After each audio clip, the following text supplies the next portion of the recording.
कभी कभी वह देश भी हमें अपनी औकात दिखाने लगता है जिसे हम अपना समझते हैं।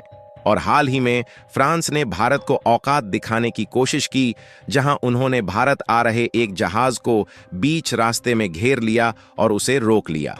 और उन्होंने अल्टीमेटम दिया कि यह जहाज भारत नहीं आएगा। लेकिन 24 घंटे के अंदर फ्रांस के अल्टीमेटम को उनके ऊपर ही उल्टा भारत ने ऐसे लपेटा कि भारत का जहाज तो भारत आ ही गया, लेकिन दुनिया एक बार के लिए फिर से भारत की ताकत देख हैरान हो चुकी है। तो चलिए पूरी डेवलपमेंट समझते हैं कि आखिरकार भारत के जहाज को फ्रांस में बीच समुद्र में चारों तरफ से क्यों घेरा। लेकिन भारत ने फ्रांस के अल्टीमेटम को 24 घंटे के अंदर ही बेदखल कर दिया। उसके लिए आगे बढ़ने से पहले इस वीडियो को लाइक करके चैनल को सब्सक्राइब जरूर कर लीजिए। दरअसल हाल ही में एक ऐसा वाकया हुआ कि पूरी दुनिया की निगाहें भारत की तरफ मुड़ गईं। रूस से एक तेल से लदा हुआ जहाज भारत की ओर आ रहा था। इसमें लगभग 7,500 बैरल कच्चा तेल था और इसे चला रहा था एक चीनी कप्तान। लेकिन जैसे ही यह जहाज अटलांटिक के बीचों बीच पहुंचा, फ्रांस की नौसेना ने उसे घेर लिया।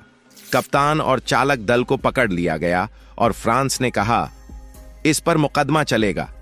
यानी फ्रांस ने सोचा कि चलो रूस का तेल रोककर दुनिया को दिखा दें कि हम सख्त हैं। लेकिन मामला इतना आसान नहीं था। सोचिए, वो जहाज रूस का था जो भारत की ओर आ रहा था और इसे चीन चला रहा था। यानी रूस, भारत और चीन तीनों एक साथ कुछ बड़ा कर रहे थे। और फिर अचानक फ्रांस ने बीच में दखल दे दिया। दरअसल यह कोई आम जहाज नहीं था, यह शैडो फ्लीट नेटवर्क का हिस्सा था। इस तरह के जहाज अक्सर अपना झंडा बदलते रहते हैं ताकि G7 जैसी निगरानी से बच सकें। लेकिन फ्रांस ने इसे रोका, यह सोचकर कि वे रूस से तेल खरीदने वाले देशों को सबक सिखा रहे हैं। लेकिन रूस की प्रतिक्रिया सुनिए। पुतिन ने इसे साफ तौर पर समुद्री डकैती यानी पायरेसी बताया। उनका कहना था कि अंतर्राष्ट्रीय जल क्षेत्र में बिना कारण किसी का जहाज रोकना गलत है और इसका नतीजा फ्रांस को भुगतना पड़ेगा। और इसी बीच भारत ने भी अपनी ताकत दिखा दी। और उसी हफ्ते खबर आई कि भारत ने यूरोप को डीजल निर्यात में नया रिकॉर्ड बनाया।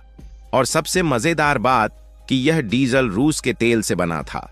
मतलब यूरोप जो रूस का तेल सीधे नहीं खरीदना चाहता, वही तेल अब भारत से प्रोसेस होकर वापस यूरोप पहुंच गया।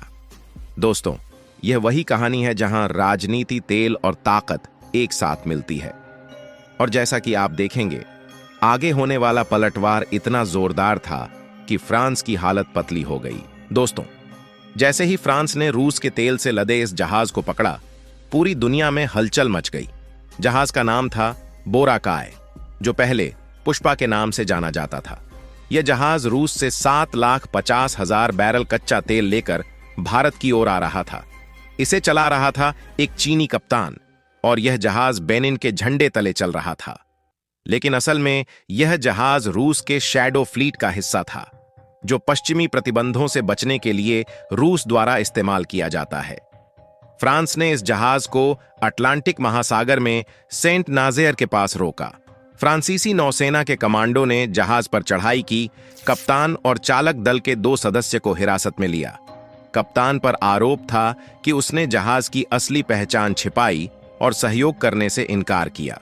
वह फरवरी 2026 में फ्रांस में मुकदमे का सामना करेगा। लेकिन फ्रांस की यह कार्रवाई रूस को बर्दाश्त नहीं हुई। राष्ट्रपति व्लादिमीर पुतिन ने इसे समुद्री डकैती करार दिया और कहा, हम समुद्री डाकुओं से वैसे ही निपटते हैं जैसे उनसे निपटना चाहिए। उन्होंने यह भी आरोप लगाया कि फ्रांस ने यह कदम घरेलू समस्याओं से ध्यान भटकाने के लिए उठाया। इसी बीच भारत ने एक मास्टर स्ट्रोक खेला। खबर आई कि सितंबर 2025 में भारत ने यूरोप को डीजल निर्यात में नया रिकॉर्ड बनाया। लगभग 1.3 से 1.4 मिलियन मीट्रिक टन, जो अब तक का सबसे अधिक है। और मजेदार बात यह है कि यह डीजल रूस के तेल से बना था, जिसे भारत ने प्रोसेस करके यूरोप को बेच दिया। यानी यूरोप जो रूस का तेल सीधे नहीं खरीदता, वही तेल भारत से होकर यूरोप पहुंच गया। यहां पर भारत ने 2 फायदे उठाए। एक तो हमने रूस का तेल प्रोसेस करके खुद मुनाफा कमाया। दूसरा ये कि हमने यूरोप को दिखा दिया कि हम रूस के तेल का वैकल्पिक स्रोत बन चुके हैं। और सबसे बड़ी बात, भारत ने यह साबित कर दिया कि हम वैश्विक ऊर्जा सप्लाई चेन में एक महत्वपूर्ण खिलाड़ी बन चुका है। अब सोचिए, फ्रांस ने रूस के तेल से लदे जहाज को पकड़ा, लेकिन रूस ने उसे डकैती का करार दिया। वहीं भारत ने वही तेल प्रोसेस करके यूरोप को बेच दिया और फ्रांस को यह सोचने पर मजबूर कर दिया कि उसने सही किया या नहीं। यानी साफ है, फ्रांस दिखावा कर रहा था कि वह सख्त है, रूस से तेल खरीदने वालों को सबक सिखाएंगे, लेकिन असल में भारत ने खेल बदल दिया। हमने रूस का तेल प्रोसेस करके खुद फायदा कमाया और यूरोप को बेचा। फ्रांस और बाकी यूरोपीय देशों की दोगली नीति खुद ब खुद बेनकाब हो गई। अब सोचिए, एक तरफ रूस, दूसरी तरफ भारत और उसके पीछे चीन। तीनों देशों के बीच फ्रांस ने अपनी चाल चली और खुद अपने पैरों पर कुल्हाड़ी मार ली। रूस की धमकी और भारत के बढ़ते प्रभाव के सामने फ्रांस को जहाज छोड़ना पड़ा।